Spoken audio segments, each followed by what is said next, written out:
പെട്ടെന്ന് വലിയ കാരണങ്ങളൊന്നുമില്ലാതെ വിയർക്കുന്നവരെ കണ്ടിട്ടുണ്ടോ?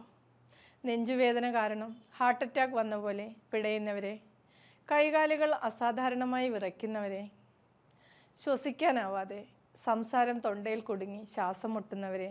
ഈ അവസ്ഥ പലപ്പോഴും ഹാർട്ട് അറ്റാക്ക് ആണെന്ന് തെറ്റിദ്ധരിക്കപ്പെടുകയും ചെയ്യാറുണ്ട്. എന്നാൽ ഇത് ഹാർട്ട് അറ്റാക്ക് തന്നെയാണോ?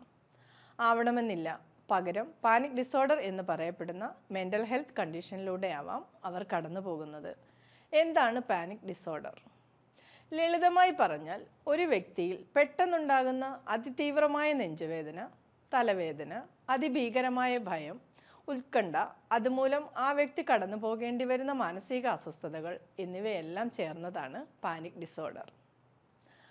അതിയായ നെഞ്ചുവേദന, അമിതമായി വിയർക്കുക, അകാരണമായി ഒരു ചുറ്റുപാടിനോട് പേടി തോന്നുക, ശ്വാസം മുട്ടുക, കൈകാലുകൾ വിറയ്ക്കുക, ശരീരത്തിൽ തണുപ്പ് അരിച്ചു കയറുന്ന പോലെ തോന്നുക തുടങ്ങി ഓരോ വ്യക്തിയെയും ഓരോ അവസ്ഥയിലൂടെയാണ് പാനിക് ഡിസോർഡർ കൊണ്ടുപോകുന്നത്. ജനറ്റിക്കൽ കാരണങ്ങൾ മുതൽ ഭൂതകാലത്തുണ്ടായ മോശം അനുഭവങ്ങൾ വരെ ഈ ഒരു അവസ്ഥയ്ക്ക് കാരണമായേക്കാം.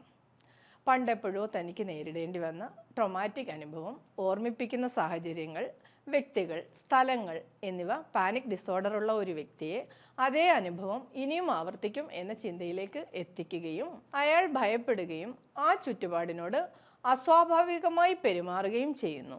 ഒരു വ്യക്തിയുടെ ജീവിതത്തിൻ്റെ താളം തന്നെ തെറ്റിച്ചേക്കാവുന്ന പാനിക് ഡിസോർഡറും പാനിക് അറ്റാക്കും ഒക്കെ ഒരു മെൻ്റൽ ഹെൽത്ത് എക്സ്പേർട്ടിൻ്റെ സഹായത്തോടെ എളുപ്പം പരിഹരിക്കാവുന്നതാണ്. നിങ്ങളോ നിങ്ങളിൽ ഒരാളോ ഇത്തരം അവസ്ഥകളിലൂടെ കടന്നു പോകുന്നുവെങ്കിൽ കേൾക്കാനും പരിഹരിക്കാനും കൂടെ നിൽക്കാനും യെല്ലോ ക്ലൗഡ് ഒപ്പമുണ്ട്.